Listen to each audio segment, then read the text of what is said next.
All right, today we're going to dive into one of the most wild and, for a lot of people, kind of unbelievable subjects from ancient texts: giants. And no, we're not talking about fairy tales here. We're talking about what's written down, right there in the source material itself.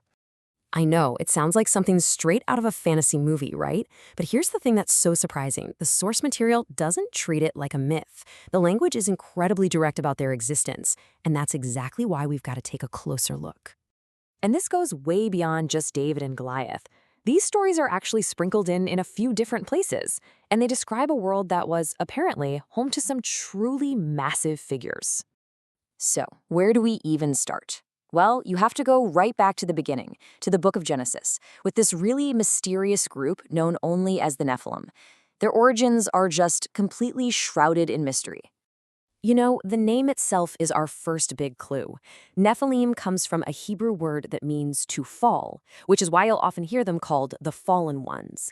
The text says they were the children of this very strange union between divine beings, the sons of God, and human women. And listen to this. The text doesn't just mention them offhand. It really hypes them up, calling them heroes of old, men of renown. So that tells you they weren't just giants in size, but they were giants in terms of their influence, too. Total legends who made a huge impact on the world back then. And that, right there, leads us to the puzzle that has captivated people for thousands of years. Who exactly were these sons of God? Were they fallen angels?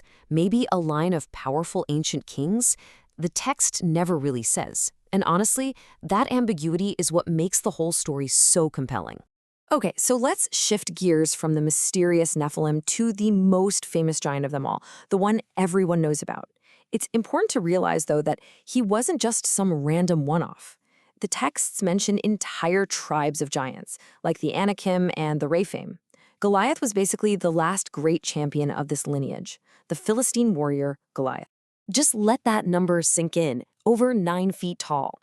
The most common version of the text says he was 6 cubits and a span. Now, what's really fascinating is that some older manuscripts, like the Dead Sea Scrolls, actually have him at 4 cubits and a span, which is still a massive 6'9". It's a cool little detail about how these stories get passed down, but either way you slice it, we are talking about a true giant. I mean, this comparison really puts it into perspective. It's just staggering. We're not talking about someone who's just, tall. This is a completely different scale of human. Imagine trying to face someone like that on a battlefield. He would have been an absolute tower of a man. And he wasn't just tall. The man was a walking fortress. His coat of mail alone weighed 125 pounds. Just the iron tip of his spear was 15 pounds. I mean, the sheer strength you would need to just move in that gear, let alone fight, is just mind-boggling. This guy was the ultimate intimidating warrior. So we've got these incredible figures, the mysterious Nephilim, the terrifying Goliath. But what's the point? Why are these stories even in these ancient texts to begin with? Let's unpack their legacy a little bit. This is really the core question, the one that people have been debating forever.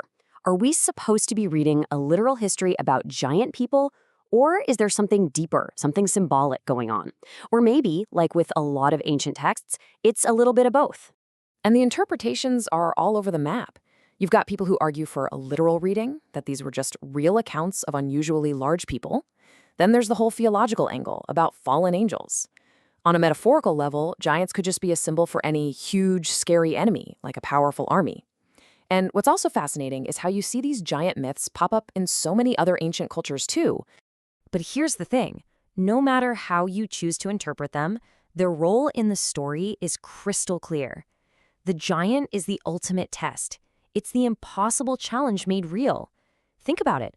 When the shepherd boy David takes down Goliath, he doesn't just win a fight. He becomes a legend. The bigger the giant, the greater the victory.